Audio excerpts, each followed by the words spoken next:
HMTV ప్రేక్షకులకు సంక్రాంతి శుభాకాంక్షలు. ఈ సంక్రాంతి రోజున ప్రత్యేక కార్యక్రమంతో మీ ముందుకు వచ్చాం. అసలు సంక్రాంతి ఏ పండుగకు లేని 3 రోజుల పండుగ ఇది. భోగి, కనుమ, సంక్రాంతి ఇలా 3 రోజులు ఈ పండుగను ఎందుకు జరుపుకుంటారు? ఈ పండుగలో ఉన్నటువంటి విశిష్టత ఏంటి? సంక్రాంతి గురించి మరింత వివరంగా మనకు తెలియజేయడానికి ఈరోజు మనతో పాటు స్టూడియోలో ప్రముఖ జ్యోతిష్య వాస్తు పండితులు పాలెపు రాజేశ్వర శర్మ గారు మనతో పాటు ఉన్నారు. వారిని అడిగి వివరంగా తెలుసుకుందాం. నమస్తే గురువు గారు. అమ్మా నమస్కారం. ముందుగా మీకు సంక్రాంతి శుభాకాంక్షలు. ప్రేక్షకులందరికీ కూడా సంక్రాంతి శుభాకాంక్షలు.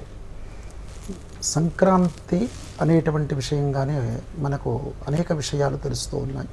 స్వామివారి యొక్క అనుగ్రహంతో సకల విధమైనటువంటి శుభాలు కలుగుతాయి. ఆ సూర్య భగవానునికి ప్రార్థన చేస్తూ ప్రారంభం చేద్దాం.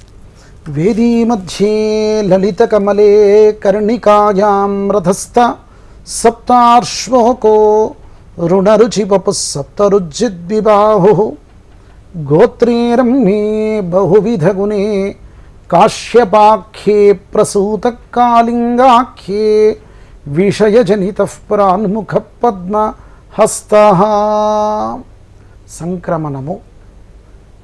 ఎన్ని సంక్రమణాలు ఉంటాయి అంటే, సంక్రమణం అంటే మార్పు. ఓకే. సూర్య భగవానుడు 12 రాశుల్లో తిరిగేటువంటి క్రమము. 12 సంక్రమణాలు ఉంటాయి. ఆ సంక్రమణాల చేతనే మాసాలు అనేటువంటివి కూడా ఏర్పడతాయి. వాటిలో ముఖ్యమైనటువంటి సంక్రమణాలు ఒకటి మకర సంక్రమణం అయితే, ఇంకొకటి కర్కాటక సంక్రమణం. అంటే దక్షిణాయనము, ఉత్తరాయణము. ఉత్తరాయణము ఏదైతే ఉందో అది మకర సంక్రాంతి. ఆ సంక్రాంతి పండుగగా మనము చేసేటువంటి స్థితి. సంక్రాంతి పండుగ చాలా గొప్పనైనటువంటి అంశం.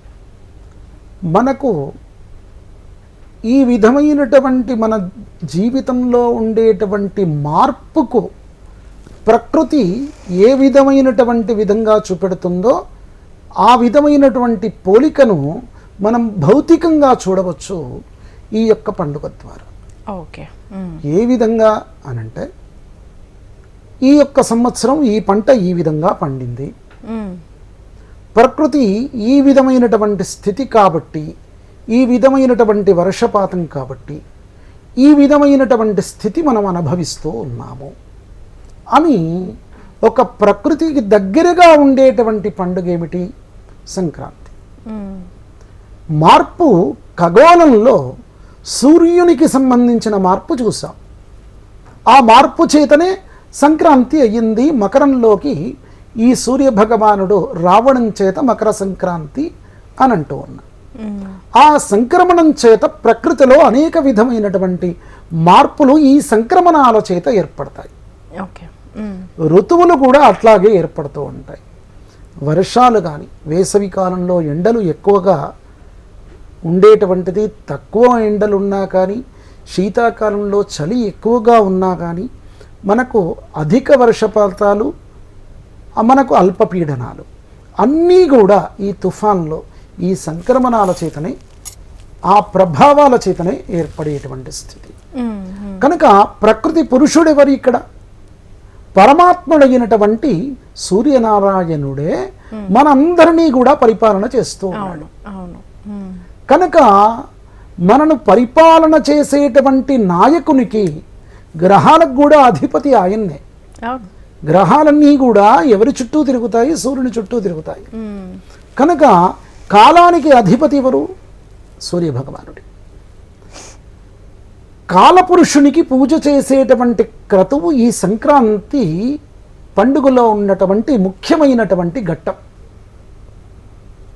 ఆయనకే మనం ఆధీనులై ఉన్నాము కాబట్టి, మనందరినీ రక్షించేటువంటి వారు ఆ భగవంతుడే కాబట్టి, ఆయనే వచ్చేసి, ఇందాక ఒక దాంట్లో చెప్పాను నేను, ఏమిటి అనంటే, భగవంతుడే వచ్చేసి ఈ యొక్క సృష్టిని కాపాడుతూ ఉన్నాడు. మనం వెళ్ళి వేడుకుంటున్నామా అనేటువంటి విధంగా అనుకుంటున్నారు. కాదయ్యా, ఆ పరమాత్ముడు రోజు వచ్చి మనను రక్షిస్తూ ఉన్నాడు. ప్రత్యక్షంగా సూర్యుడిని చూస్తే తెలవట్లే. కనుక సూర్యుడు లేనటువంటిది ఏ యొక్క చెట్టు లేదు, ఏ చేమ లేదు, వర్షం లేదు, ఏది కూడా లేదు. అంతా ఆయన పరమాత్మ స్వరూపమే, ఆయన యొక్క శక్తియే.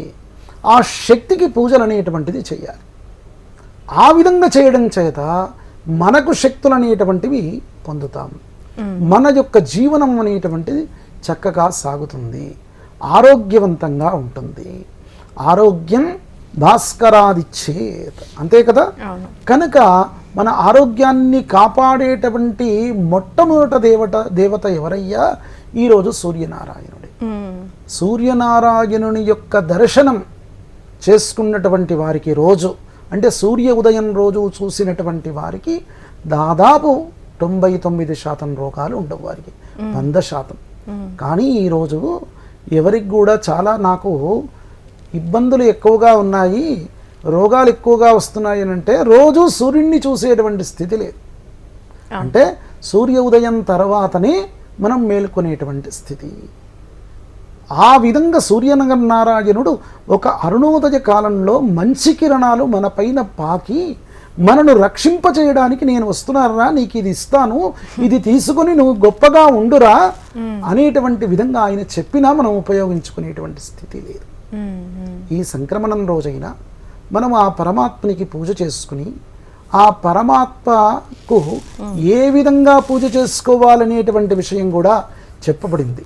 సంక్రాంతి సమయంలో ఇల్లంతయు కూడా మంగళ పూరితమైనటువంటి అలంకారాలన్నీ కూడా చేసి, తోరణాలు కట్టేసి, ఇల్లంతయు కూడా గోమయంగా అలికేసి, పూర్వకాలంలో మట్టి ఇల్లులే ఉండేవి.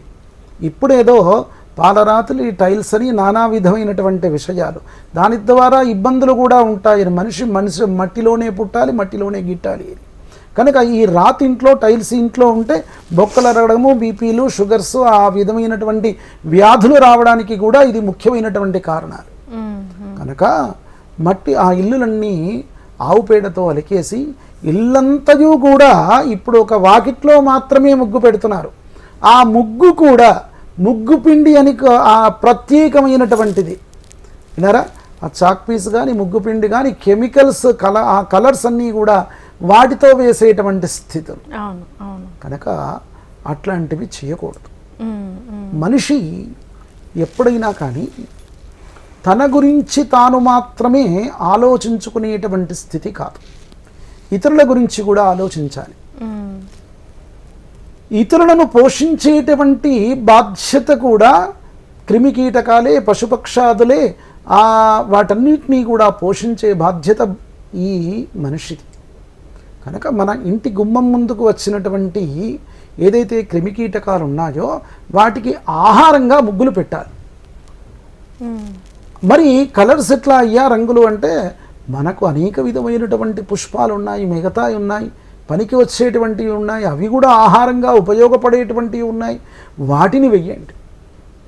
ఆ గొబ్బెమ్మలు పెట్టడం కానీ, ఇంకేదో బంతిపూలు కానీ, అట్లాంటివి కూడా, అవన్నీ కూడా ఆ విధమైనటువంటి విధానంగా, రేగు పండ్లు కానీ ఎందుకయ్యా పెట్టేది అక్కడ అంటే వాటికి ఆహారం కోసమే. ప్రతిరోజు కూడా అదే విధంగా చెయ్యాలి. సంక్రాంతి రోజు ఖచ్చితంగా ప్రకృతి ఆరాధన చెయ్యాలి. మనం ప్రకృతికి ఖచ్చితంగా మనం ఆరాధన చెయ్యాలి. పంటలన్నీ వస్తాయి, చాలా పండిన తర్వాత ఆ మొట్టమొదట పంట సంక్రాంతి రోజే వండుకునేటువంటి వారు. ఈ పిండి వంటలు ఇవన్నీ కూడా దేనికయ్యా కారణము అనంటే, పంటలన్నీ వచ్చాయి, మరి నిజమైనటువంటి పంట అది వేసంగి పంటలు కూడా కాదు, కనుక కాలం ప్రకారం వచ్చినటువంటి పంటలు కాబట్టి మొట్టమొదట కాలస్వరూపుడైన భగవంతునికి నివేదనగా పొంగలి చేసి, ఆవు పాలతో పొంగలి చేసి, ఆ నువ్వులు కూడా వేసి స్వామికి నివేదన పెట్టేటువంటి వారు. కనుక ఆ స్వామికి నివేదన పెట్టిన తర్వాత మనం అందరం కూడా తినడము, ఆ పిండి వంటలు కానీ అవన్నీ కూడా స్వీకరించడము, ఆ విధమైనటువంటి స్థితి. ఇంకా సంక్రాంతి రోజున స్నానం కూడా నదీ స్నానం శ్రేష్టం. సముద్రం ఉంటే సముద్ర స్నానం ఇంకా శ్రేష్టమైనటువంటిది. సకల నదులలో స్నానం చేసిన ఫలితం ఇస్తుంది. అవి రెండూ లేవు, చెరువులో అయినా స్నానం చేయాలి, లేదంటే ఇంటి దగ్గర బావి కానీ, బోరు నీళ్ళు కానీ అట్లాంటివి ఉన్నా కానీ చేయడం శ్రేష్టమే. కనుక ఆ విధమైనటువంటి విధానంతో ఉండడం అనేటువంటిది మంచిది అని. ఇంకా ఎక్కడ చేసినా కానీ అట్లాంటిది కూడా సౌకర్యం లేదయ్యా అనుకుంటే గంగా నదిని స్మరణ చేసుకొని చెయ్యాలి. గంగా గంగేతి హే బ్రుయాత యోజనానాం శతైరపి అని. అంటే 100 యోజనాల దూరంగా ఉన్న గంగా అనేటువంటిది పలకడం చేత వారికి ఖచ్చితంగా ఆ గంగలో స్నానం చేసినటువంటి సత్ఫలితం అనేటువంటిది కలుగుతుంది. ఆ విధమైన స్మరణతోటైనా చెయ్యాలి. అట్లా నువ్వుల పిండి పెట్టుకొని స్నానం చెయ్యాలి అని చెప్పబడింది. సంక్రాంతి రోజున ఖచ్చితంగా చేయాల్సినటువంటి నియమాల్లో తిల స్నానము, తిల దానము, తిల పానము. దానం కూడా ఉంది. అవును, ఖచ్చితంగా. అందరూ నువ్వులను చేతితో తీసుకుంటేనే అనుమానంగా అనుకుంటారు, కానీ ఇక్కడ ఖచ్చితంగా తిలదానం ఇవ్వాలి బ్రాహ్మణికి. సుహాసినులకు కూడా ఆ నువ్వు వస్తువులతో చేసినటువంటి పదార్థం ఇవ్వాలి అని చెప్పబడింది. నువ్వు పిండితో స్నానం, మనకు మిగతా పండుగలతో నలుగు పిండితో పెట్టడం ఆచారమైనటువంటి అంశమే. ఇక్కడ మాత్రం నూల పిండితో పెట్టుకోవాలి. ఈ విధంగా నూల పదార్థము స్వామికి నివేదన చేసిన తర్వాత దానం ఇవ్వడం. ఇక సంక్రాంతికి సంబంధించినటువంటి అంశాల్లో పితృదేవత ఆరాధన. పితృదేవతలు సంక్రమణ సమయాల్లో భూమండలంపైకి వస్తారు. ప్రతి సంక్రమణంలో చేయడం శ్రేష్టమే. షణ్ణమతి శ్రాద్ధాలు అని పేరు. 96 రకాల శ్రాద్ధాలు. దాంట్లో ఈ సంక్రమణ శ్రాద్ధాల్లో ఉత్తరాయణం చాలా విశిష్టమైనటువంటిది. దక్షిణాయనం ఉత్తరాయణంలో ఉన్నటువంటి భేదతుల్యమైనటువంటి అంశాల్లో దక్షిణాయనంలో ఉత్తరాయణ ప్రవేశం అంటే దక్షిణాయన ప్రవేశం కంటే ముందుగానే దాని యొక్క పుణ్య గడియలు ఉంటాయి. ఉత్తరాయణం అయిపోతుంది అనేటువంటి సందర్భంలో ఆ 4 గడియల్లో మీరు దాన ధర్మాలన్నీ కూడా చెయ్యాలి. ఓకే. ఇక్కడ ఉత్తరాయణం ప్రవేశం అయిన తర్వాత చేయాలి. దక్షిణాయనం అయిపోయిన తర్వాత ఉత్తరాయణం అంటే ప్రతి ఉత్తరాయణ ప్రవేశానికి ఉత్తరాయణం ఎండింగ్కు ఈ దాన ధర్మాదులు కానీ మిగతావి కానీ పితృదేవతలకు ఆరాధనలు కానీ వారికి తర్పణాదులు కానీ పిండ ప్రదానాలు పెట్టడం కానీ వారికి చేసేటువంటి సంతర్పణలు శ్రేష్టము. ప్రతి ఒక్క నది కానీ ప్రతి ఒక్క తటాకం కానీ దేవతా స్వరూపమైనటువంటి అంశంగా పర్వదివసాల్లో మారుతుంది. మీరు చెప్తున్న దాన్ని బట్టి ఈ ఉత్తరాయణంలోకి అడుగు పెట్టిన తర్వాత ప్రతి నది ఎక్కడ చిన్న తటాకాలున్న చెరువులున్న అన్నీ కూడా ప్రక్షాళన అవుతాయా? ఎందులో స్నానం చేసినా శ్రేష్టమేనా? ఎందులో స్నానం చేసినా శ్రేష్టమే. స్నానానికి అనుకూలంగా ఉండేటువంటి స్థితి ఉండాలి. స్నానానికి అనుకూలంగా ఉండేటువంటి స్థితి అయినటువంటి తటాకాల్లో చేయడం మంచిది. మనం చెరువుల్లో చేయడం మంచిది అని అంటే ఈ కాలంలో చాలా పెలిటేట్ అయ్యేటువంటి స్థితులు ఉన్నాయి. వాటి దగ్గరికి వెళ్ళి ఒక నిమిషం కూడా నిలబడలేనటువంటి స్థితిలో ఉన్న చెరువులు ఉన్నాయి. వాటి దగ్గరికి వెళ్ళి స్నానం చెయ్యండి అయ్యా అంటే చాలా ఇబ్బంది అయ్యేటువంటి స్థితులు. స్నానానికి యోగ్యతుల్యమైనటువంటి చెరువులు కానీ నదులు కానీ ఏమున్నాయో వాటిని మనము వాటిలో స్నానం చేయడం శ్రేష్టము. ఎందుకంటే ఏ దేవా దివ్యేకాదశస్థా పృథివ్యా మధ్యేకాదశస్థా అప్సుషతో మహినేకాదశస్తతే దేవా యజ్ఞ ఈ మంజుషధ్వం అని దేవతలందరూ కూడా వాటిలో వచ్చి చేరుతారు. వారి యొక్క అనుగ్రహం అనేటువంటిది మనకు కలుగుతుంది ఈ నది స్నానం చేయడం చేత. అక్కడ అంతేకాకుండా పితృదేవతలకు కూడా సంతర్పణలు చేయడము, తర్పణాదులు వాళ్ళందరినీ కూడా తలుచుకొని ఒక్కొక్కరిని తలుచుకొని తర్పణం వదిలేయడము. మరి వారి నిమిత్తము మనం అర్ఘ్యపాధ్యాదులే తర్పణాదులే కాకుండా బ్రాహ్మలకు స్వయం పాకాదులు దానం ఇవ్వడం, శ్రాద్ధాలు నిర్వర్తిస్తే ఇంకా శ్రేష్టమైనటువంటి అంశము. కనుక ఈ సంవత్సరం 2025లో కుంభమేళం కూడా రాబోతుంది. ముఖ్యంగా మహాకుంభమేళం. కుంభమేళాలు 4 రకాలు. కుంభమేళము, అర్ధ కుంభమేళము, పూర్ణ కుంభమేళము, మహాకుంభమేళము. ఈ మహాకుంభమేళము ప్రయాగరాజులో మనకు కాబోతుంది. 13వ తారీఖు రోజునే, జనవరి 13వ తారీఖు నుంచి ఫిబ్రవరి 26 వరకు కూడా ఉంటుంది. వీలైతే అక్కడికి కూడా వెళ్ళి స్నానం చేసుకోవడం. ఉత్తరాయణ ప్రవేశకాలంలో చేసేటువంటి విధంగా ఉంటే ఇంకా శ్రేష్టమే. 14వ తారీఖు రోజున, జనవరి 14వ తారీఖు ఉదయం పూట కనుక ఆ విధంగా అక్కడ కూడా వారి వారి పితృదేవతలకు సంతర్పణ అనేటువంటిది చేసుకోవచ్చు. సంక్రాంతి వాటిలో గౌరీదేవి యొక్క ఆరాధన, శక్తి ఆరాధన కూడా ఉన్నటువంటి అంశము. పిల్లలు కూడా నోము అమ్మవారికి పూజ చేసుకుని ఇక అమ్మవారు దగ్గర కొన్ని మంగళప్రదమైనటువంటి వస్తువులు ఉంచేసి పిల్లలు కూడా బొమ్మలతో పాటు మిగతా వస్తువులను కూడా అందరికీ తోటి స్నేహితులకు పంచుకుంటారు. సుహాసినులు కూడా ఆ విధంగానే చేస్తారు. మట్టి ఆ యొక్క పాత్రను దానమిచ్చేటువంటి ఆచారం కూడా ఉంది.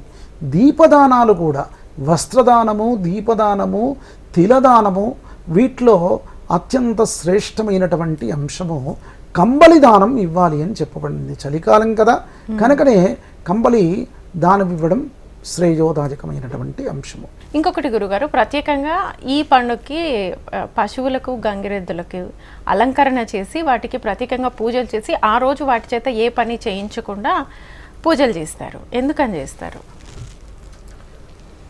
దేవతలు, రాక్షసులు క్షీరసాగర మదనం చేసిన సందర్భంలో అమృతం అనేటువంటిది వస్తుంది. అమృతం అత్యంత శక్తిమాన్వితమైనటువంటిది. దేవతలు శక్తి స్వరూపులు. ఆ యొక్క అమృతం ద్వారా వచ్చేటువంటి దివ్య తేజస్సును తట్టుకునేటువంటి స్థితప్రజ్ఞలు, స్థితి కలిగినటువంటి వారు కనుక అమృతాన్ని స్వీకరించారు. భూమండలానికి కూడా అమృతాన్ని ఇవ్వాలి ఈ మనుషులకు. ఎట్లా, ఏ స్వరూపంగా, ఏ విధంగా వస్తుంది అనంటే దేవతందరూ కూడా కలిసి ఒక స్వరూపంగా ఎత్తి, అది ఏ స్వరూపము? గావో విశ్వస్య మాతరః, ఆవు యొక్క స్వరూపంలో వచ్చారు. ఓకే. ఆవు యొక్క క్షీరాన్ని, గోక్షీరము సాక్షాత్తు అమృతమే. కనుక ఆ అమృతం స్వీకరించి ఏదైతే దేవతలు తాగినటువంటి దివ్యమైనటువంటి అమృతం ఉందో దాన్ని తీసుకునేటువంటి స్థితి మనకు లేదు. మన శరీరం తట్టుకోదు. కనుక మనకు ఆ అమృత పదార్థం మనకు కావాలి. కనుక మనను పునీతులను చేయడానికి భగవంతుడే వచ్చేసి ఈ రూపాన్ని ఎత్తేసి మనకు ఆ అమృతాన్ని ఇచ్చాడు. కనుక తల్లికి స్వరూపమైన ఆ సమానమైనటువంటి వారెవరు? ఆవు. ఆవు పాలు, తల్లి పాలు ఇబ్బంది ఉంటే మరి ఆవు పాలు ఇవ్వండి అయ్యా అని చెప్తారు డాక్టర్స్ కూడా. ఎందు గురించి? ఆ అమ్మవారు యొక్క స్వరూపమే, ఆమె తల్లితో సమానమైనటువంటి వారు. కనుక మనను రక్షించడానికి వచ్చిన వారు కాబట్టి వారికి పూజలు అనేటువంటివి చేయడం సకల దేవతా స్వరూపమైనటువంటి. వారే కాకుండా పరమేశ్వరుడు కూడా వృషభరాజమై వచ్చాడు, ఎద్దు. ఆయన ఊరికే ఉండక స్వామే కష్టపడి పండిస్తూ, ఆయన కష్టపడుతూ మన చేత అనేక విధమైనటువంటి ఇబ్బంది పాలు కూడా అవుతూ పంట పండించి మనకిస్తూ ఉన్నాడు. ఎద్దు అట్లాగే చేస్తుంది కదా. కనుక వారికి జన్మ ఎత్తాల్సిన అవసరం లేదు, మన కోసం జన్మ ఎత్తినటువంటి స్థితి. కనుక వారికి రుణం తీర్చుకోవాలా వద్దా? వారి యొక్క మేలును మనం ఒక్కసారైనా తలుచుకోవాలి కదా మానవతా ధర్మంగా. ఆ వారి యొక్క మేలు తలుచుకునేటువంటి అంశాల్లో ఏ సందర్భంలో, ఏ పండుగ సందర్భంలో మనం తలుచుకుంటామంటే, ఈ పంటలన్నీ కూడా మావి కాదురా, మీ యొక్క అనుగ్రహము, ఈ అమ్మవారి అనుగ్రహము, ఆ స్వామి అనుగ్రహము అనేటువంటి విధంగా వారికి పూజలు, స్నానం చేయించి నది దగ్గరికి వెళ్ళి వారికి పూజలన్నీ కూడా చేసి ఆ వండిన పదార్థాలు వారికి కూడా పెట్టేసి నైవేద్యం పెట్టి, పశుపక్షాదులకు కూడా ప్రత్యేకంగా వండి వారికి నైవేద్యం పెట్టేటువంటి ఆచారం కూడా ఉంది. అందుకోసమే కనుమ రోజు ఆ పశువులకు పూజ చేసిన తర్వాత ప్రయాణాదులు చెయ్యరు. ఎందుకు చేయరు? ఈ కాలంలో బైక్స్ కానీ, ఇంకేదో జీప్స్ కానీ, కార్లు కానీ, ఫ్లైట్లు కానీ అన్నీ ఉన్నాయి. వెనకటి కాలంలో దేనిపైన ప్రయాణం చేసేవారు? బండి పైన, ఎడ్ల బండి, ఇంకేదో గుర్రం పైన, ఏనుగుల పైన, వాటిపైన, జంతుజాలాలపైన ప్రయాణాలు చేసేటువంటి వారు. అట్లాంటి విధంగా ప్రయాణం చేస్తే అవి వాటికి పూజలు చేసి ఒక సద్భావనగా చూడాల్సినటువంటి రోజున వాటిని ఉపయోగించుకొని మళ్ళీ ఇబ్బంది పెట్టడం పనికిరాదు. కనుక ఆ రోజు వాటికి రెస్ట్ రోజు. ఓకే. కనుక కనుమ పండుగలో ఉన్నటువంటి ప్రత్యేకత కూడా అది. ఈ పశుపక్షాదులకు కూడా పూజ చేసేటువంటి అంశం కూడా, పక్షులకు కూడా పూజ చేసేటువంటి స్థితి ఉండేది ఈ సంక్రాంతి రోజు.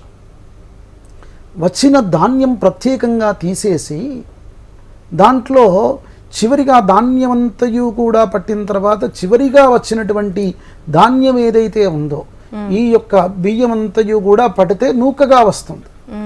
అదంతా కూడా పక్షులకు పెట్టేటువంటి వారు. ఎందుకు? పక్షులు కూడా మనకు పంటలకు ఉపయోగపడినటువంటివి. ఈరోజు ఒక తుఫాను రాబోతోంది అంటే వాతావరణ శాఖ వారు చెప్తూ ఉన్నారు. కానీ పూర్వం ఒకప్పుడు పక్షులన్నీ కూడా సంకేతాలు ఇచ్చేవి అప్పట్లో. అవును, సంకేతాలు ముందుగానే ఇచ్చేటువంటివి. ఈ సంవత్సరము వర్షధాతు ఎక్కువగా ఉంది అని, ఆ పంట అది వర్షాల కాలం కంటే ముందుగానే ఆ పక్షులన్నీ వచ్చి అక్కడికి చేరేవి. వీరు అనుకునేవారు, ఈ పక్షులు మనకు వచ్చాయి కాబట్టి ఈ సంవత్సరం వర్షాలు ఎక్కువ పడతాయి, ఈ పక్షులు రాలేదు వర్షాలు పడవు. ఓకే. కనుక ఆ విధమైన సంకేతాన్ని ముందుగానే ఇవ్వడం చేత ఆ దానికి తగినటువంటి పంట వారు వేసుకునేటువంటి వారు. పక్షులు ఆలస్యంగా వచ్చాయి కనుక పంటలు ఆలస్యంగా పండుతాయి. కనుక ముందుగానే ఈ వాతావరణ శాఖ వారిది ఇచ్చినటువంటి ప్రిడిక్షన్ తప్పు కావచ్చు. మనకు అనేక విధమైనటువంటి స్కూళ్ళు కానీ ఆఫీసులు కానీ అనేక విషయాలు, రేపు అతివృష్టి రాబోతోంది అంటే ఏ వర్షం లేకుండా చుక్క వర్షం పడనటువంటి రోజులు చాలా చూస్తున్నాం. కానీ వాటిది తప్పు ఉండదు. అవి ఏ విధంగా సహాయం చేస్తూ ఉన్నాయో ఆ విధంగానే వాటికి కూడా మనం రుణగ్రస్తులమే. ఖచ్చితంగా వారికి కూడా ఈ పంటలన్నీ కూడా సమర్పించుకునేటువంటి వారు. ఇక ఎంతోమంది కళాకారులు పాపం ఈ సంక్రాంతి వచ్చినటువంటి వారిలో ఇంత పర్సెంటేజ్ వీరికి పంచాలి అని పెట్టుకునేటువంటి వారు, ప్రతి వారిని పోషణగా ఉంచుకునేటువంటి స్థితి ఉంది. హరిదాసులు ప్రతి గ్రామాల్లోనూ తిరుగుతుంటారు. అవునండి, ఆ విధమైన సంస్కృతి అనేటువంటిది కాలగర్భంలో కలిసిపోతూ ఉంది. మన పిల్లలకు ఈరోజు తెలియదు, ఇంకాస్త కొంతనైనా సినిమాల్లో టీవీల్లో చూస్తూ ఉన్నారు. ఇప్పుడు